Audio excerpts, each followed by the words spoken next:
Boa tarde a todos. Boa tarde. Sejam bem-vindos a mais uma aula do curso para a formação de conselheiros em dependência química do Instituto Educacional New Life. Voltando agora com a aula número 16, finalizando o módulo 4, que trata da legislação que ampara, que rege o funcionamento das comunidades terapêuticas.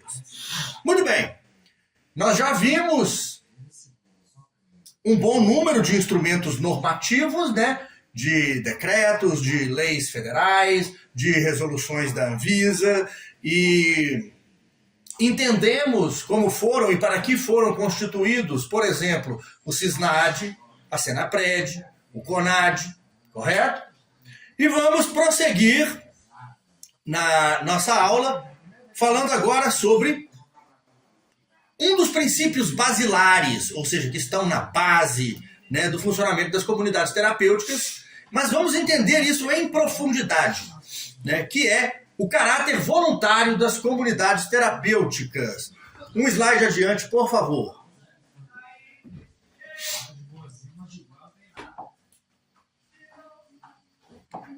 Muito bem. Esse princípio basilar diz o seguinte: é necessário resguardar a possibilidade de interromper o tratamento a qualquer momento, resguardadas as exceções de risco imediato de vida para si e ou para terceiros, ou de intoxicação por substâncias psicoativas, avaliadas e documentadas por um profissional médico. Bom, veja bem, então o que está dizendo de maneira clara este parágrafo que se encontra lá na RDC 29 da Anvisa? O tratamento é voluntário? Sim.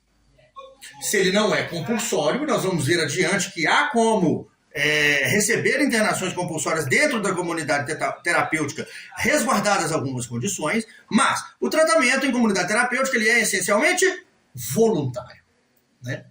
Então quer dizer que qualquer hora que um acolhido pedir alta, eu tenho que dar alta administrativa para ele? Sim. Não. E foi o que eu acabei de dizer. Resguardadas as exceções de risco imediato de vida para si e ou terceiros, ou risco de intoxicação por substância psicoativa. Veja bem, aqui está contextualizado da seguinte forma. Entende-se que, para o dependente químico, a possibilidade de uso já constitui risco para si mesmo. E talvez até para terceiros. Então, a comunidade terapêutica não é obrigada a dar alta. Mas é obrigado a deixar ele embora. Não necessariamente. Vamos dizer que temos uma circunstância aonde, no píncaro, no clímax de uma síndrome de abstinência aguda, um acolhido decide ir embora. E nós, profissionais, temos certeza absoluta que da porteira para fora ele vai se meter em confusão.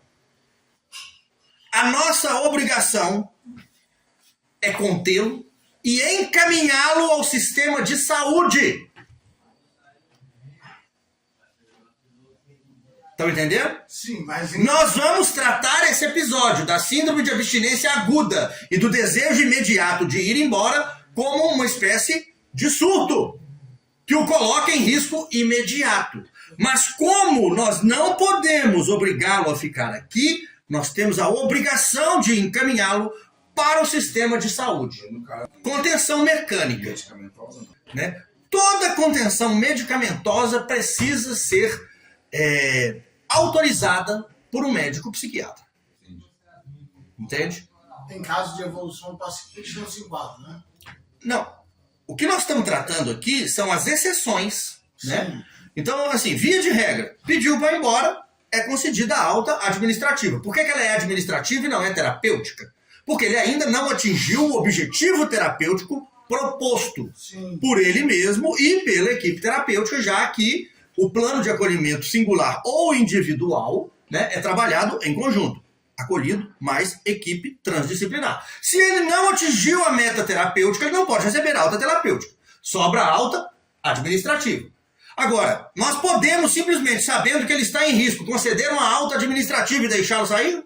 Não. Se for um caso comprovado, preciso comprovação, gente.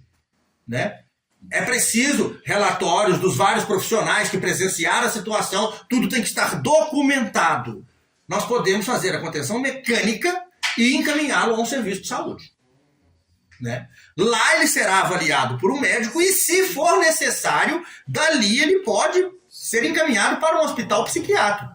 Enquanto o indivíduo está dentro da comunidade terapêutica, independente da modalidade de internação, que só pode ser duas, voluntária, que é o padrão, ou compulsória, desde que algumas coisas sejam respeitadas, enquanto ele está aqui, existe a responsabilidade de guarda. O que acontece com ele, enquanto ele está vinculado a essa instituição, né, é responsabilidade da instituição. E se a instituição percebe que ele representa um risco para ele mesmo e ainda assim permite que ele saia, nós estamos incorrendo em erro. Né? Então vejam, essa é a exceção. Né? Tem que estar devidamente documentado, comprovado, pode ser feita a contenção mecânica, mas daí para frente eu preciso encaminhar para um serviço de saúde, né? Onde ele será avaliado, né? E o que decidirem para lá, enfim. Nós temos responsabilidade de zelar pelo bem-estar do acolhido. Se o acolhido representa um risco para ele mesmo, nós temos obrigação de intervir. O que nós não podemos é, nós mesmos vamos conter, nós mesmos vamos medicar e nós vamos manter ele aqui contra a vontade dele. Não, tem que ser encaminhado para o sistema de saúde. Né? Fique claro. Agora, a comunidade não tem que dar alta, nem administrativa e nem terapêutica. Não é porque o indivíduo quer ir embora que nós vamos facilitar esse ir embora, sabendo que isso está em vias de gerar para ele algum risco ou para terceiros. Então, vamos lá. A permanência voluntária, ele tem, o acolhido, garantia de encerrar o tratamento a hora que quiser, desde que isso não represente um risco para ele mesmo ou para terceiros, né? Quando ele sai pedindo alta, ele vai assinar um documento falando que pediu alta, né, para receber a sua alta administrativa, porque ele não completou o objetivo do plano terapêutico, então a alta não será terapêutica, né? E aí eu vou fazer apenas uma pequena adição. Isso ainda será discutido mais adiante. Mas então, e se ele tiver compulsoriamente? Né? Se for compulsório, vai ter que ir para o sistema de saúde do mesmo jeito. Né? As autoridades serão avisadas, a família também, em todos os casos a família é sempre avisada, e as providências serão tomadas para lá. Se né? evacuar da instituição sem que a gente conheça. Ah, não, se ele fugir da instituição, cara, aí são outros 500, né? Só comunicar. Então, a partir do momento que ele foge, vai ser lavrado o boletim de ocorrência e isso nos isenta da questão da guarda, porque ele não pediu para sair, ele fugiu. Exceção ao direito de alta, o que nós já estávamos conversando. Está lá na RDC 29 de 2011, no artigo 19, inciso 4, escrito exatamente assim. A possibilidade de interromper o tratamento a qualquer momento, resguardadas as exceções de risco imediato de vida para si ou para terceiros, ou de intoxicação por substâncias psicoativas, avaliadas e documentadas por um profissional de saúde. É exatamente o que está escrito lá. Né? Então, se eu percebo que o indivíduo representa um risco para ele e permito que ele saia, eu posso colocar a comunidade em saia justa. Né? Existe a responsabilidade de guarda. Né? Risco imediato de vida, intoxicação por substâncias, com avaliação de profissional documentada, com encaminhamento à rede de saúde. O que é rede de saúde? Uma unidade de pronto atendimento, um hospital, ou o próprio CAPS-AD. Eu acho que CAPS-AD, numa situação crítica dessa, talvez não resolva. Não resolva? Não, o CAPS-AD segura alguém à força? Não. Não. Então, dependendo do quadro que ele se encontrar, eu preciso levar para a UPA. Se ele der trabalho lá na UPA, ele vai ser contido mecanicamente, medicamentosamente, mas aí, tudo legal. Eles podem fazer, nós não. Lembrem-se, nós somos instituição de interesse da saúde. Nós não somos instituição de saúde. É diferente. Né? Podemos ter medicamentos aqui dentro que são acompanhados pelo psiquiatra, né? Sempre naquela tendência de desmame, podemos. Né? Mas não podemos agir nessa situação específica. Isso quem faz é o sistema de saúde. Entenderam? Adiante. Protocolo clínico. Bom, aqui já está até falando muita coisa que nós já comentamos aqui. Então eu estou lá em protocolo clínico. Quais são os procedimentos obrigatórios? Primeira coisa, avaliação médica imediatamente documentada na ficha do residente. Se o médico não estiver presente, porque o médico não tem que estar presente o tempo todo dentro da comunidade terapêutica. O maior número de profissionais possíveis deve registrar o acontecimento, certo? Produzir um relatório multidisciplinar e todos devem assinar. Comunicação ao familiar. E, se for o caso de uma compulsória, comunicação às autoridades competentes. Encaminhamento à rede de saúde. E no final das contas, né, todo o registro completo. Caso ele volte, com toda a documentação do sistema de saúde, né, relatando exatamente o que aconteceu, o que foi feito lá. E caso ele não volte, enfim, a documentação que temos aqui é o que vai ser usado para fechar o caso do paciente. Né? Agora nós vamos entrar num outro ponto que fica naquela área cinzenta. Né? Será que pode? Será que não pode? Podemos acolher idosos em comunidade terapêutica residencial? Quando eu falo idoso, é de 60 anos para cima? Não. Podemos. Podemos. Se tiver... Não, podemos. Não, se tiver os três... Não tem sim. Podemos. Podemos. Né? Não há proibição legal expressa para o acolhimento de idosos em comunidades terapêuticas. A análise dos instrumentos normativos vigentes, todos esses que nós falamos até agora, né, confirma que o critério admissional é funcional e não etário. O que isso quer dizer? O que importa é a capacidade individual do acolhido de poder estar no ambiente residencial e dali, certo, receber os benefícios que ele precisa na recuperação dele. É a mesma coisa daquele... Eu vou dar aqui, me perdoe te cortar, só para me finalizar meu raciocínio. Né? Tem muitos idosos de 60 e poucos anos que estão em condições físicas muito melhores do que homens na faixa dos 30, 40 anos. Minto? Não. Então, o critério é funcional e não etário. Não existe uma única linha em nenhum dispositivo normativo, seja lei, decreto, resolução, etc, etc, etc, que proíba a internação de idosos em comunidades terapêuticas. E eu, se alguém duvida, eu gostaria que me mostrasse e me provasse. Porque eu já fiz uma análise extensiva e não tem. Né? Então, bom... Mas isso não quer dizer que nós vamos sair internando idosos à torta e à direita. Né? Tem que ter condições de absorver o conteúdo terapêutico. E mais que isso, tem que ter condições físicas de se adaptar, né, ao ambiente residencial que é proporcionado pela instituição. É o que eu ia falar. Né? Geralmente um idoso de 60 anos não consegue interagir terapêutico e fisicamente. Meu pai tem 76 anos de idade e veio aqui hoje, entendeu? Eu falo dirigir. Né? Meu pai chega para falar de recuperação, dá uma palestra pra galera. Mas independente. Entendeu? Eu vou pra roça com meu pai, nós vai pra roça e faz de tudo. Entendeu? Então o critério. Vou simplificar para vocês, queridos. Vou simplificar para vocês. Funcional. Critério funcional. Sim. Feito uma vez a análise do indivíduo. E ele dá conta? Dá conta. Certo? Não dá? Não dá. Não, mas tem que ser benéfico para ele, certo? Com certeza, né? Pensa no oposto disso. Faria algum sentido? Não. Se fosse maléfico para ele, faria algum sentido? Nenhum sentido. Né? Então é óbvio que ele tem que conseguir extrair alguma coisa do tratamento. Vou ser sincero, a maioria dos idosos, né, com 60, 60 e poucos anos de idade, até um pouco mais, está em pleno gozo das suas faculdades mentais. E muitos deles, como eu já disse, em condições físicas melhores do que muito menino novo, sinceramente. Né? Tem casos que é o oposto, a gente sabe. É por isso que o critério é funcional e não etário. O que isso quer dizer? Bom, em primeiro lugar, vamos invocar da própria RDC 29, lá do artigo 19, inciso 1º, o princípio da não discriminação. Estou tirando da própria RDC 29, né? Que muita gente usa sem saber do que está falando para falar que não pode. Né?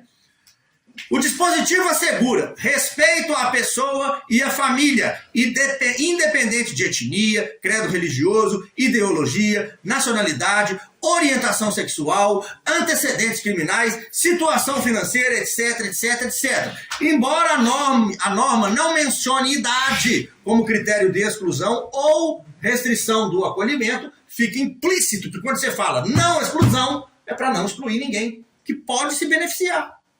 Né? Então vamos pegar agora, ainda da RDC 29, no artigo 16, parágrafo único. Vedação por inadequação de serviços, é aonde o senhor estava querendo chegar. Bom, a admissão somente será vedada quando a situação requer a prestação de serviços de saúde não disponibilizados pela instituição. Trata-se, portanto, de um critério funcional e não etário. Né? Ou seja, se nós não temos para dar para ele o que ele precisa, não podemos recebê-lo. Se temos, podemos. Ponto final. Né? Está tirado lá da RDC. A vedação é por inadequação de serviços, olhando caso a caso. Muito bem. Do Estatuto do Idoso, né, que é a Lei 10.741 de 2003, lá no artigo 37 diz o seguinte: a pessoa idosa tem direito à moradia digna no seio da família natural ou substituta, ou desacompanhada de seus familiares, quando assim o desejar, ou ainda em instituição pública ou privada. Então, dessa forma, né, o parágrafo 1º garante assistência integral em entidade de longa permanência e não menciona qual tipo de entidade. Né? Fica subentendido que aquela que possa dar a ele aquilo que ele precisa individualmente, olhando caso a caso. Tirei lá do Estatuto do Idoso. Né? Muito bem. Então, qual é o critério de admissão? Laudo médico como requisito. Se o idoso, certo, for ser acolhido na comunidade terapêutica, é necessário um laudo de exame médico atestando de maneira explícita que aquele idoso tem condições de viver em ambiente residencial, né, e dali extrair proveito terapêutico. Dito isso, acabou o problema. Né? Nós tivemos um problema aqui com a vigilância local. Eu elaborei uma nota técnica embasada nisso daqui e até bem mais detalhada do que nós estamos discutindo aqui. Mandei para lá, não souberam decidir. Mandaram para a regional e deram uma resposta que contraria tudo que está na legislação. Simplesmente falaram, não pode porque não pode e pronto. O que me leva a crer que deve ter um bando de incompetentes lá. Me desculpem se você é um deles, mas eu falo na lata. Então, ficou clara essa parte? Sim. Conclusão jurídica. Conclusão jurídica. Isso aqui tem jurisprudência para isso. Decisões judiciais anteriores que favorecem a comunidade terapêutica. Quem não acredita, pesquise. Jurisprudência para o acolhimento de idosos em comunidades terapêuticas. Vocês vão encontrar um monte de casos onde foi decidido a favor da comunidade terapêutica. Né? Então, a CT pode acolher idosos legalmente. Não existe proibição na RDC 29, nem no Estatuto do Idoso. O critério determinante é a adequação dos serviços disponíveis, confirmada por laudo médico que ateste aptidão para o convívio comunitário em ambiente residencial. Acabou. Né? Nós preferimos não bater de frente. Né? Mas se quiséssemos, poderíamos, né? Com amparo legal. Bom, só revisando, né, os critérios, laudo médico atestando não só a dependência química, mas a compatibilidade com o tratamento em ambiente residencial comunitário, né? Se houver necessidade especial por parte desse acolhido, aí tem que ter acessibilidade para ele, né? Se ele não consegue caminhar direito, tem que ter corrimão, etc e tal. Né? Nós não temos, por enquanto, corrimões. Então nós precisamos aqui, necessariamente, de um laudo que ateste que aquele idoso não precisa de corrimão. Pronto. E, sinceramente, meu pai tem 76 e não precisa de corrimão. Né? Ele veio aí hoje. Vocês viram ele.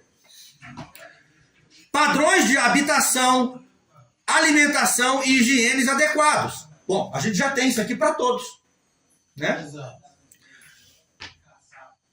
Plano individual de acolhimento ou plano de acolhimento singular, né, adaptado às necessidades do indivíduo. A gente já faz isso para todo mundo, faríamos também para o idoso, incluindo algumas questões que são típicas da idade.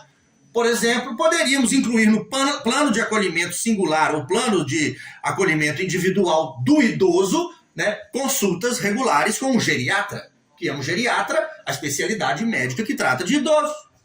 Poderia e deveria estar lá, né, no prontuário dele, lá no PIA, plano, né, individual de acolhimento ou plano de acolhimento singular.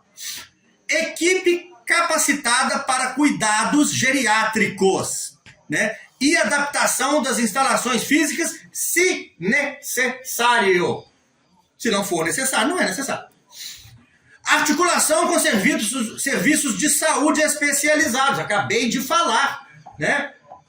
Levá-lo, por exemplo, a consultas regulares com o geriatra. Comunicação regular com a família. Temos para todos aqui, não é só pelo fato de ser idoso. Todo mundo aqui fala com a família toda semana, não fala? Sim. E se precisar falar fora do dia de ligação, também fala, não fala? Sim. Pois é. Então eu acho que preenchemos todos os requisitos. Muito bem. Vamos falar agora de outra zona cinzenta na compreensão da maioria das pessoas. Internação compulsória, conceito e base legal. Está lá na 10.216 de 2001, que é a lei da reforma psiquiátrica, gente, né? A internação compulsória é determinada de acordo com a legislação vigente pelo juiz competente, que levará em conta as condições de segurança do estabelecimento quanto à salvaguarda do paciente, dos demais internos e funcionários. Definição legal. É uma internação determinada pela Justiça. É uma modalidade prevista na Lei 10.216. São 3. Voluntária, involuntária, que de forma alguma se aplica aqui, e a compulsória, que resguardados alguns critérios, pode ser recebida aqui, né? A determinação é exclusiva do juiz competente, né? E o Ministério Público vai encaminhá-lo, né? Ele tem que ter, no caso da internação compulsória, o problema com a dependência química ou uma outra comorbidade associada à dependência química, né? Então, como que funciona? É feito um requerimento ao juiz, o juiz vai avaliar o estabelecimento para ver se aqui atende os padrões terapêuticos que ele julgar adequados, aí sai a determinação judicial, é feito o cumprimento da ordem, enfim, a comunidade pode acolher, mas ainda assim com consentimento do acolhido. Porque, veja bem, é aí que a coisa fica complexa e muita gente não entende. Mas, pô, é com consentimento dele ou é compulsório? As duas coisas, né? Veja bem, qual que seria a opção dele se não fosse a comunidade terapêutica? Qual é o outro lugar onde são feitas internações, só que de caráter psiquiátrico? São hospitais. Concordam comigo? Muitas pessoas que já estiveram aqui relataram que antes passaram por hospitais psiquiátricos, né, e consideraram aquilo insuficiente no que diz respeito ao tratamento de dependência química. Os senhores, né, acho que não é difícil compreender que nós oferecemos uma ampla gama de elementos terapêuticos aqui que não tem dentro de um hospital. Não estou falando mal de hospitais. Tem horas que é necessária a hospitalização. Agora, que o arcabouço terapêutico de uma comunidade terapêutica mista como a nossa é muito maior do que de um hospital, com certeza é. Né? Então a outra opção, veja bem, hospital psiquiátrico, internação forçada em ambiente fechado, com restrição severa de liberdade e contato social limitado, com ruptura de vínculos familiares e comunitários durante o período de tratamento, indicado somente quando os recursos extra-hospitalares se mostrarem insuficientes. Tem maior custo social e institucional, com um ambiente mais invasivo e estigmatizante. Agora, veja bem como que é a questão da comunidade terapêutica. Consentimento escrito obrigatório do acolhido, mesmo em caso de mandado judicial. Ambiente residencial e comunitário. Tratamento pelos meios menos invasivos possíveis. Preserva vínculos familiares e comunitários. Tem preferência por serviços comunitários. E o acolhido mantém a sua autonomia ao optar pela CT,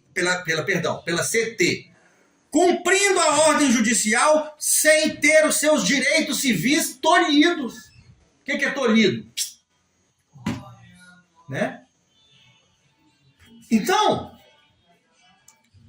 o acolhido precisa compreender que o juiz determinou para ele uma internação compulsória e ele tem duas opções: ser internado, hospitalizado, ou vir fazer o tratamento numa comunidade terapêutica. E ele vai assinar um termo onde fala que ele está tomando a decisão de se internar na comunidade terapêutica para cumprir aquela medida judicial. Ele vai cumprir a ordem judicial do mesmo jeito, só que num ambiente menos restritivo. É a opção que ele tem. Agora, tem casos e casos. Obviamente, se o grau de comprometimento da pessoa, do ponto de vista psiquiátrico, for muito elevado e ela representar um risco para ela mesma, devido à menor vigilância de uma comunidade terapêutica, o juiz pode não concordar com que ele cumpra a ordem judicial dentro da comunidade terapêutica. Mas essa é uma decisão do juiz, porque é a obrigação dele verificar quais são os recursos disponibilizados pela comunidade terapêutica e ele vai entender se aquilo serve ou não para aquele caso específico. Se ele entender que serve, o acolhido pode ter duas opções, né? Inclusive, quando alguém entra com um pedido de tutela antecipada, por exemplo, em caráter de urgência, né? Vamos supor que o indivíduo está em risco e a família decide pedir a tutela de urgência para o juiz, né? O juiz pode e deve, né, te dar a chance de defesa. E na sua chance de defesa, você pode pedir a internação em comunidade terapêutica como opção à internação psiquiátrica. Só que o juiz pode ou não concordar com isso, né? Se ele concordar, tudo bem, né? Nós podemos ter aqui dentro pessoas que estão cumprindo uma ordem judicial. E elas assinam um termo, né, dizendo que foi de vontade delas fazer o tratamento na comunidade terapêutica, em vez de ser hospitalizado, né? Estão entendendo? Eu, particularmente, né, prefiro muito mais fazer um tratamento na comunidade terapêutica do que ser internado no hospital. Eu. Tem gosto para tudo, né? Então, tem certeza. Pois bem. E mais uma coisa. O próprio Sistema Único de Saúde já prevê que o tratamento, quanto menos invasivo, melhor. Então a hospitalização psiquiátrica é o último dos últimos casos. Mesmo em casos de medidas compulsórias, de decisões judiciais. Então como que funciona? Mandado judicial e acolhimento em comunidade terapêutica. Primeiro, recebimento do mandado judicial. A comunidade terapêutica recebe a comunicação oficial do Ministério Público ou juízo, né? Já recebemos vários aqui. Informa o acolhido sobre as implicações legais, né? Orienta sobre o mandado sem tolher os direitos civis, né? E ele deve declarar por escrito a sua opção pela comunidade terapêutica. Então ele decide voluntariamente pela comunidade terapêutica, faz uma admissão formal devidamente documentada, isso é comunicado ao juiz e ao Ministério Público, né? E o Ministério Público vai acompanhar o desenvolvimento dele através de relatórios periódicos, normalmente relatórios mensais. Temos pessoas aqui na nossa comunidade terapêutica em caráter compulsório, né? E nós emitimos esses relatórios mensais e o juiz, em algum momento, quando esses relatórios forem favoráveis, né, à alta terapêutica do indivíduo, vai retirar, né, a compulsória. Temos alguns casos onde nós recebemos aqui, né, intimação do Ministério Público para nós darmos o nosso parecer se um caso específico justificaria tutela de urgência ou não. Só que o indivíduo já tinha aderido ao tratamento e nós respondemos ao Ministério Público, não fazia sentido tutela de urgência, já que o indivíduo aderiu voluntariamente ao tratamento. Ou seja, essa medida está vindo muito tarde. Pode ser que em algum momento do passado ele não quisesse tratamento, mas agora ele quer. voluntariamente. Faz sentido? Não. Uma compulsória? Né? Tolher os direitos civis do indivíduo? Não. Então, cada caso é um caso a ser analisado separadamente. Mais um slide para frente. Vamos lá. Primeira coisa. Agora nós estamos falando exclusivamente dessas internações com mandado judicial em ambiente de comunidade terapêutica. Pode, resguardado tudo que eu falei antes. Direito à informação. O acolhido tem direito a ser informado sobre sua situação legal e as implicações do mandado de internação compulsória. Né? Ele tem que saber que ao violar uma ordem judicial, ele pode acarretar problemas legais para ele lá fora. Mas ninguém vai segurar ele se ele quiser ir embora. Né? O que é que nós vamos fazer? Comunicar às autoridades e à família. Aí se ele fugir sem pedir para ir embora, comunicar às autoridades e à família. Mesma coisa. Direito ao sigilo. Informações sobre a situação do acolhido são protegidas por sigilo ético e legal, sem exceção. Direito à comunicação. Livre acesso aos meios de comunicação disponíveis, incluindo contato com a família e advogado. Por quê? Ele pode querer contestar a compulsória dele. Ele tem o direito. Ele tem o direito. Né? Direito à defesa. Acesso garantido ao advogado e ao Ministério Público para exercício pleno da defesa jurídica. Por que que isso é importante? Não estou dizendo que eu já presenciei isso, mas suponhamos que existe um problema de herança na família. E algumas pessoas da família se aproveitam da dependência química de um indivíduo e propõem uma internação compulsória com tutela, né, de urgência. Se for concedida a tutela de urgência, ele perde, né, alguns direitos. E a família pode se aproveitar dessa situação para prejudicá-lo financeiramente na questão da herança. Não é que ele perde direitos, ele fica temporariamente impossibilitado de exercê-los. Percebe como que isso tem que ser olhado com muita calma? Então o juiz vai olhar tudo isso. Então ele tem que ter direito à defesa. Né? Mesmo depois de estabelecida a ordem judicial, gente, para toda decisão judicial, cabe recurso. Direito à saúde e à dignidade.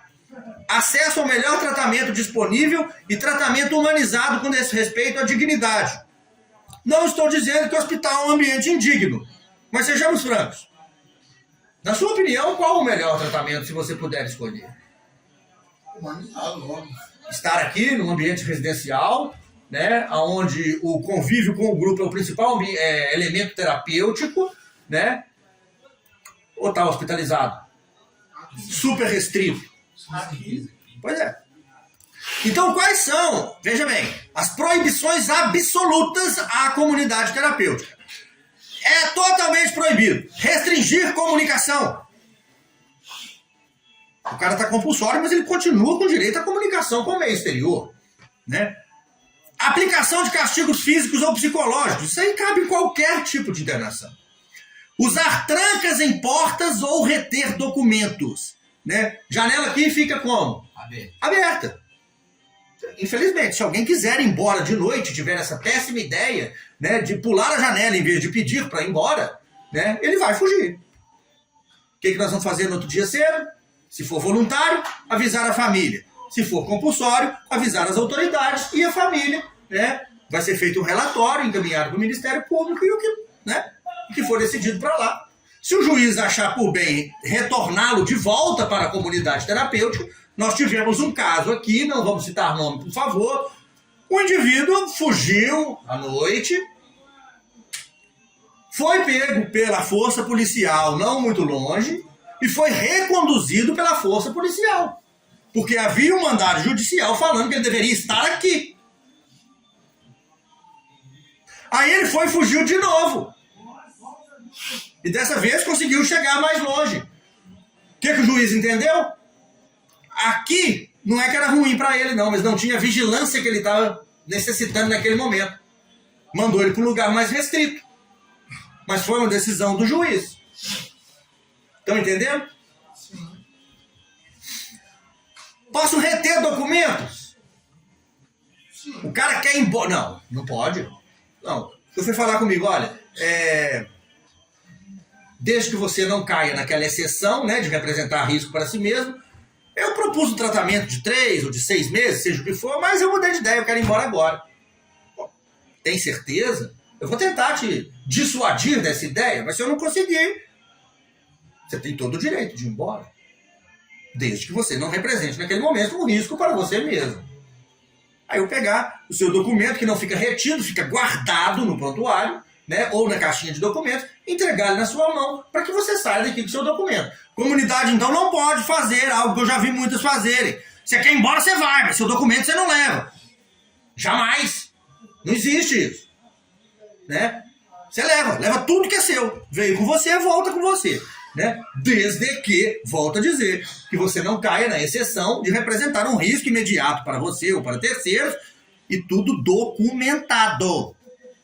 Né? Falácia não resolve. Tem que ter documento, prova testemunhal, tudo que tiver. Né? Por isso que tem horas que vídeos são importantes, né? Porque prova a condição do indivíduo naquele momento. Né? Vamos supor que ele está surtado, está batendo nos outros, né? Agredindo as pessoas. Posso filmar nesse caso? Claro. Posso divulgar o vídeo? Não. Estou filmando isso para resguardar a comunidade. Né? Muito bem. Agora vamos falar um pouco da resolução do Conselho Federal de Medicina, a 2443 de 2025, que são os critérios de encaminhamento. Né? Então, lá diz o seguinte, no artigo 2º diz que há 3 critérios para admissão, cumulativamente. Primeiro, diagnóstico de dependência química. Segundo, estar em estado de abstinência. E 3, não apresentar comorbidade ou, se existente, que seja tratável ambulatorialmente. O que está dizendo aqui? Primeiro, se ele vai vir para uma comunidade que trata dependência química, ele tem que ter um quadro de dependência química. Ou pelo menos de uso abusivo. Concorda comigo? Sim. Ele pode até ter uma comorbidade, desde que ela possa ser tratada ambulatorialmente aqui dentro. Que não necessite de cuidados que nós não temos para oferecer. Tranquilo? Uma esquizofrenia, dependendo do grau, pode ser aceita. Dependendo, se for um grau extremo, né? Já não pode. Por exemplo, a pessoa que tem surtos psicóticos violentos, posso mantê-la aqui dentro? Não. Não, ela representa um risco para ela e para os outros. E nós não temos um serviço adequado aqui para lidar com esse tipo de situação. Então não pode. Ah, tem uma esquizofrenia branda ou mediana. A pessoa ainda consegue entender o que está acontecendo terapeuticamente e não apresenta um risco para o outro. Pode? Pode. Problema nenhum. Está escrito aqui. Né? Pelo Conselho Federal de Medicina. Agora o ponto cinzento. Estar em estado de abstinência. Não tem conselhos regionais de medicina? Sim. Tem também o Conselho Federal de Medicina. Ele rege o funcionamento da profissão. Ele determina como que alguns procedimentos têm que ser feitos corretamente dentro da profissão. Mas resoluções do CFM não têm peso de lei federal. Então, eu vou entrar no ponto cinzento. Cuidado, gente. Prestem bastante atenção. Tem que estar em estado de abstinência. Aqui não está falando que ele tem que estar com síndrome de abstinência, mas estado de abstinência, ou seja, no momento que ele chegar, é recomendado, eu estou dizendo recomendado, porque como não tem peso de lei, é questionável. Né? Que ele não esteja drogado. Por quê? Porque o risco dele apresentar, por exemplo, uma síndrome de abstinência aguda pós-uso, nas primeiras horas ou dias, né, de abstinência é muito grande. E pode ser que nós não tenhamos os recursos necessários para lidar com esse quadro aqui dentro. Vou fazer a observação exatamente onde eu queria chegar. Alcoolista. Os mais difíceis de lidar. Já ouviram falar em delirium tremens? Sim. Digamos que é o ponto alto da síndrome de abstinência alcoólica. Existe, inclusive, risco de morte. O que é recomendado fazer, então? Que ele vá para um serviço de saúde, passe esses dias iniciais em desintoxicação, né? Com contenção mecânica ou medicamentosa, se for preciso, e depois ele venha para a comunidade terapêutica. Para ele não vir dar trabalho aqui dentro. Porque senão eu vou ter que sair correndo com ele às pressas daqui, caso ele tenha uma crise. Vocês estão entendendo? Por que não é recomendado? Né? Agora, é aquela questão.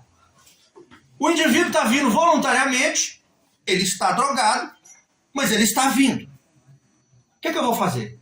Deixar de receber? Não tem como fechar a porta do cara. É por isso que eu disse que estamos numa zona cinzenta. Pode ou não pode? Então eu acho que prevalece o bom e velho bom senso. Vai passar por uma triagem, vai ser feita uma avaliação inicial. Se for constatado o risco, né, de um problema maior, sistema de saúde, depois comunidade. Né? Porque é muito difícil. A pessoa está vindo por vontade própria, eu vou recusar ela? Não tem jeito. Nós temos que acolher, cara. Instituição acolhedora. É o nome disso aqui. Então a gente acolhe, né? Desde que tenhamos segurança em fazer isso. Entendeu? Que não faça mal para ele, nem para terceiro. Exatamente. Nós temos que resguardar, primeiro, o bem-estar do indivíduo. E não menos importante, resguardar a comunidade terapêutica. Porque se eu recebo ele no ápice de uma abstinência alcoólica e ele tem uma crise aqui dentro, por acaso morre aqui dentro, senhores, temos um problema gigantesco na mão. Né? Um abacaxi daquele tamanho para descascar.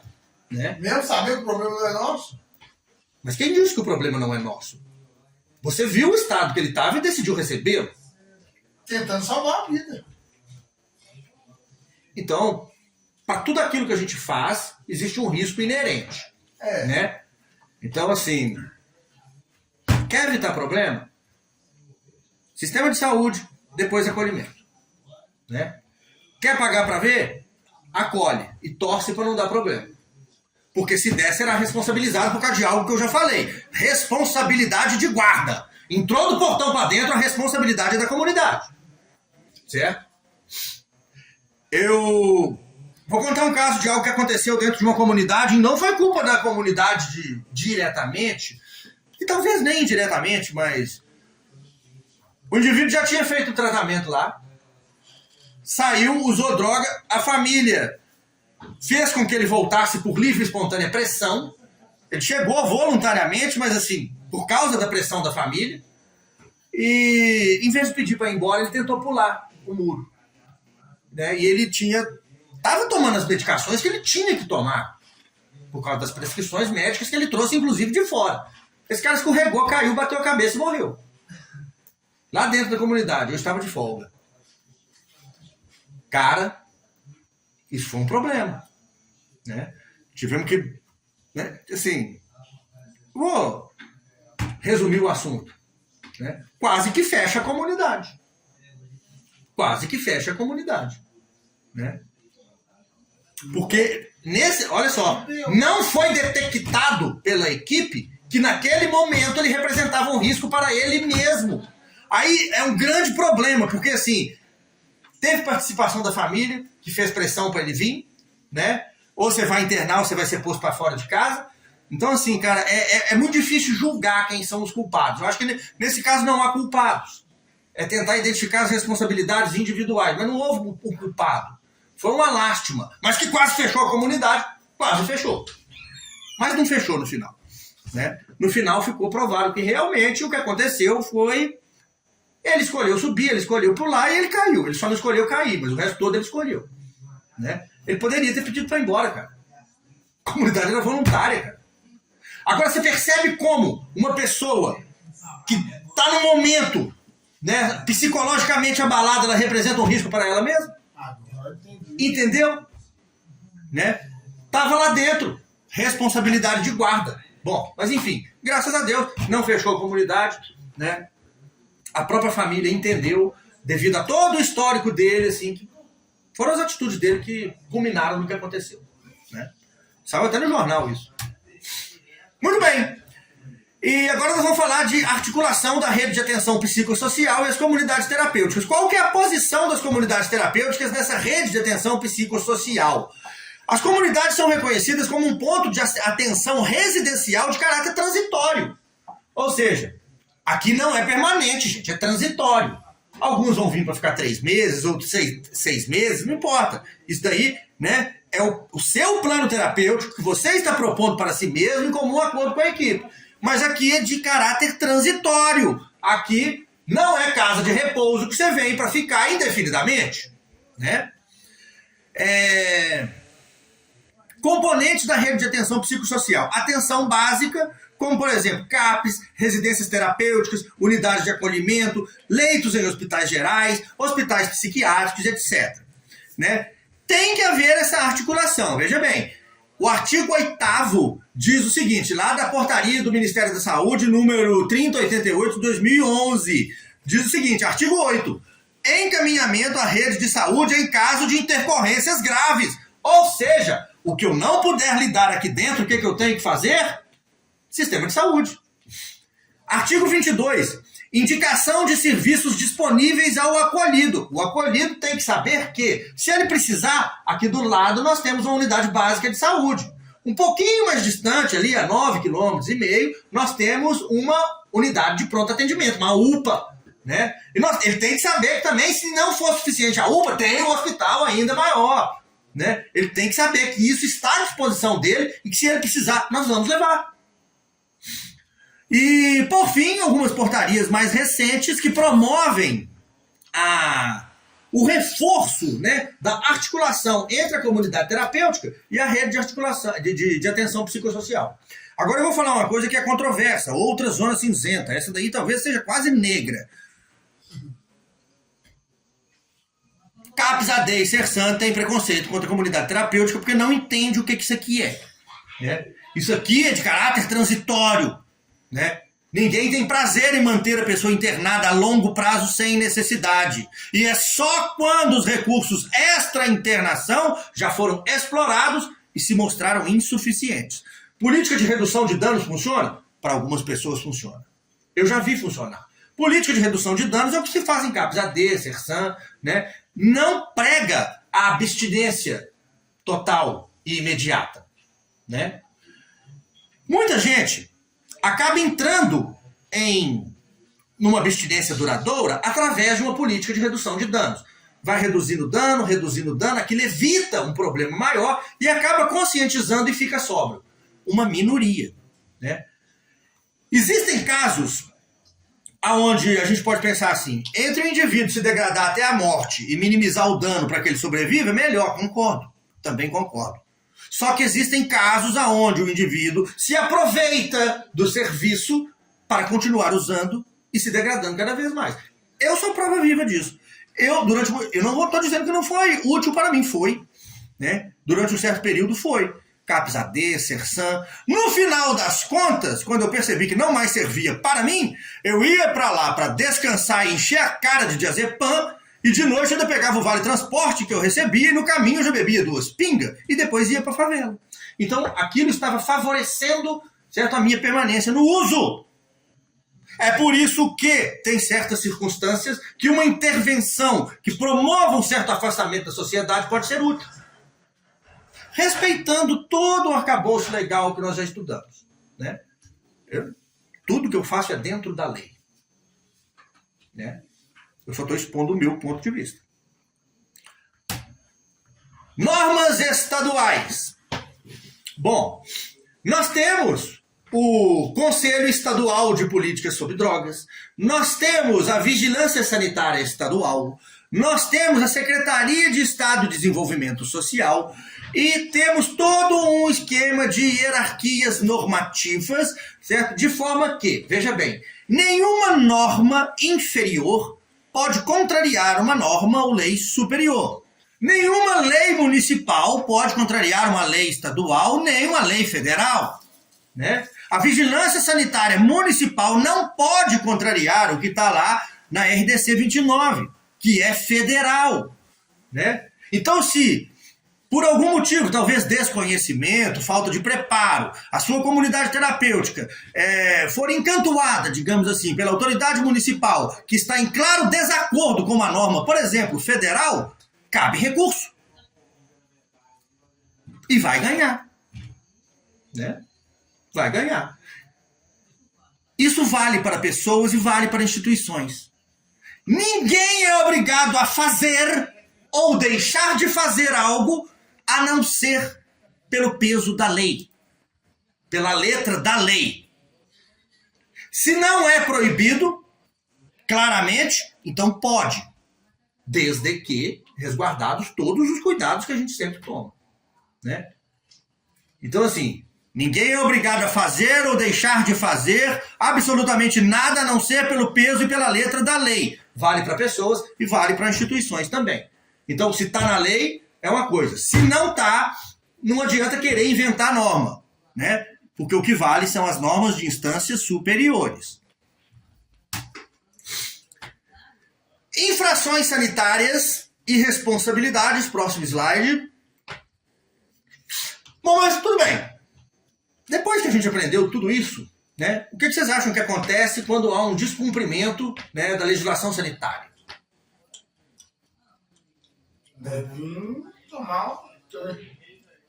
O descumprimento das disposições contidas nesta resolução constitui infração sanitária, nos termos da Lei 6.437, de 20 de agosto de 1977, sem prejuízo das responsabilidades civil, administrativa e penal cabíveis.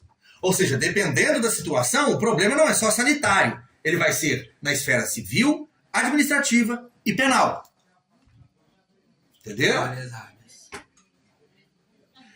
Notificações ou infrações comuns. Por exemplo, isso é o que mais acontece. Internação involuntária. Não pode, ou é voluntária ou é compulsória, da maneira que eu expliquei antes, né? Quando a pessoa voluntariamente opta pela opção da comunidade terapêutica em detrimento de um modo de tratamento mais invasivo e restritivo, né? Por opção, documentada. Internação involuntária. É muito comum esse tipo de violação dentro de comunidade terapêutica. Não aqui. Né? Aqui ou é 100% voluntário ou é compulsória, onde a pessoa explicitamente decide ficar. Né? Se ela não ficar, comunicação às autoridades e à família. Né? Se ela fugir, comunicação às autoridades e à família. Simples assim. Sanções. Pode ser advertência, multa, interdição ou até cancelamento da licença. Vai depender da gravidade da infração. Responsabilização penal. Situações onde cabe responsabilização penal. Cárcere privado. Olha, se não existe a internação involuntária dentro de comunidade terapêutica e o indivíduo é apanhado aqui, contra a vontade dele, sem um termo de adesão voluntária ao tratamento, sem uma ordem judicial, entendeu? Ele está em cárcere privado. Né? Ele está em cárcere. A menos, a única exceção, volto a dizer, representar risco para si mesmo ou para terceiros, mas é uma situação momentânea. Salvo isso, não há justificativa. Nenhuma. Né? Fiscalização da Senapred. Né? O Plano Nacional de Fiscalização e Monitoramento das Comunidades Terapêuticas Credenciadas tem, né, por obrigação, ter ali uma rotina de verificação periódica de todas as comunidades cadastradas para ver se não está acontecendo nada errado. Né? É obrigação, né, por parte do Poder Federal, do Poder Público Federal, fazer esse tipo de fiscalização. Né? Não só do federal. Né? Eu estou falando aqui porque eu estou falando com foco na Senapred e no Sistema Nacional de Política sobre Drogas, né? Do SISNAP. Ok? Boas práticas, documentação e registros. Muito bem. Está pedindo lá na RDC 29, no artigo 7, ficha individual do residente. Todos os senhores têm, né? Um prontuáriozinho, lá dentro do prontuário tem as seções, onde tem a parte administrativa, enfermagem, né? do conselheiro em dependência química, do psicólogo, do neuropsicopedagogo, da psiquiatra, e tem ainda sessões de atendimento familiar, intercorrências e checklist, que é tudo aquilo que você traz para a comunidade, né? E quando você sai, você leva tudo que é seu. Né? Então todo mundo tem todas essas 9 sessões lá dentro do prontuário. Declaração de permanência voluntária. É o que eu falei. Se não assinar a declaração de permanência voluntária, não pode ficar. Né? Ou assina ou vai embora. Laudo médico de admissão. Olha, esse laudo é aquilo que eu falei que é recomendado pelo CFM. Atestando indicação clínica para o acolhimento da comunidade terapêutica. Né?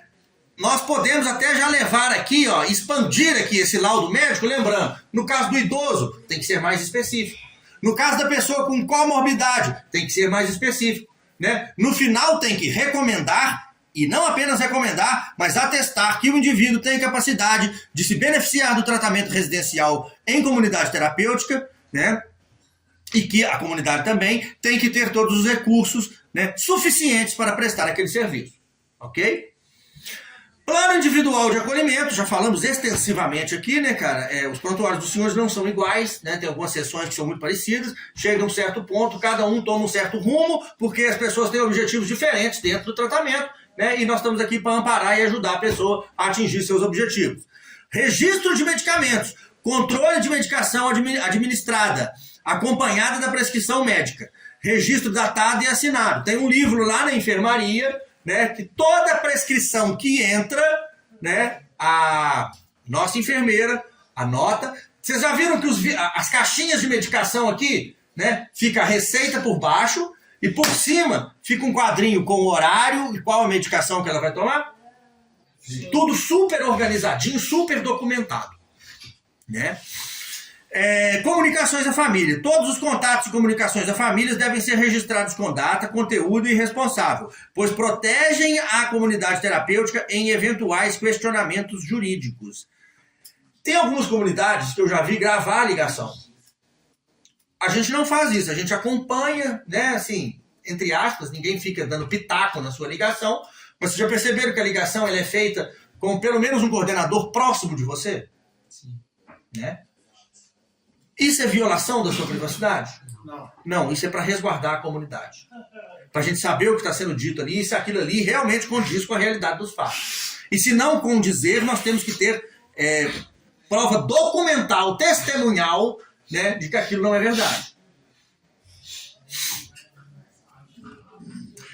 Essa questão de comunicação externa ela é muito séria.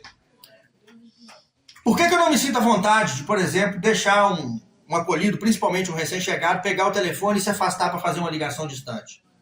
Cara, e se ele ligar para alguém da vida de ativa dele, sei lá, um traficante que ele está devendo, ou se alguém descobre que ele está aqui dentro, ele tem rixa lá fora, ele coloca em risco ele mesmo e os outros. Tem que pensar em tudo isso, cara. Entendeu? Você não está ali para invadir a privacidade da pessoa. Você está ali para proteger ela e a comunidade. Para saber o que está acontecendo.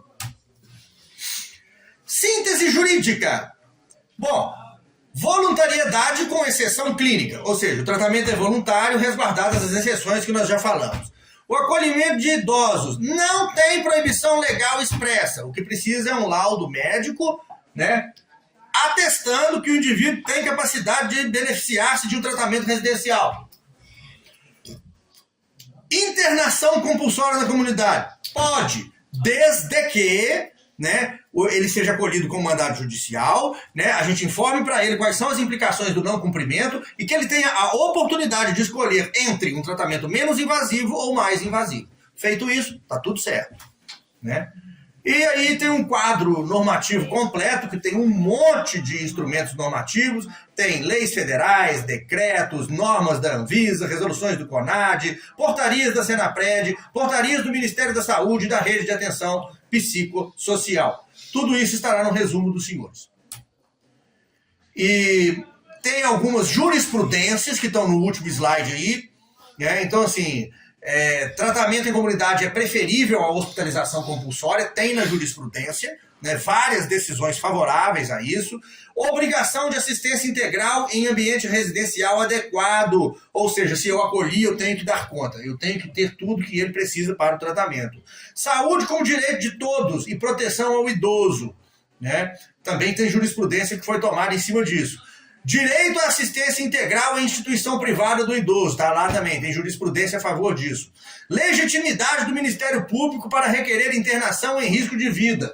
Então tem várias jurisprudências. O que são jurisprudências? Decisões tomadas, né, anteriormente por juízes que, na ausência de uma regra clara e específica, podem ser usados como instrumentação jurídica para validar uma ação. Isso é jurisprudência. Não existe uma lei que fale claramente, mas existem decisões anteriores que podem ser seguidas pelos magistrados. Isso é jurisprudência, né? Ou seja, já decidiram assim várias vezes no passado, né? Então você usa isso como subsídio para decidir assim novamente. Isso é jurisprudência. Né? Conclusões e recomendações. Bom, já estamos chovendo no molhado, né? Tudo que está aqui nós já falamos. Voluntariedade com exceção clínica, mandado judicial, ACT é uma alternativa legítima, né? O critério para acolhimento de idosos é funcional e não etário, e falamos muito sobre documentação, sobre ética, etc, etc e tal. Né? E a apresentação termina por aqui. Esse é o final da aula 16, encerramento do módulo 4. Acabamos o curso. Agora, o que espera os meninos? Prática. O módulo 5 é estudos de caso. E mais será revelado. Por isso eu digo, Deus, conceda-me a serenidade para aceitar as coisas que eu não posso modificar, coragem para modificar aquelas que eu posso e sabedoria para reconhecer a diferença. Só por hoje funciona. Praticar, praticaremos. Recuperação! Força! Recuperação! Força! Recuperação! Força!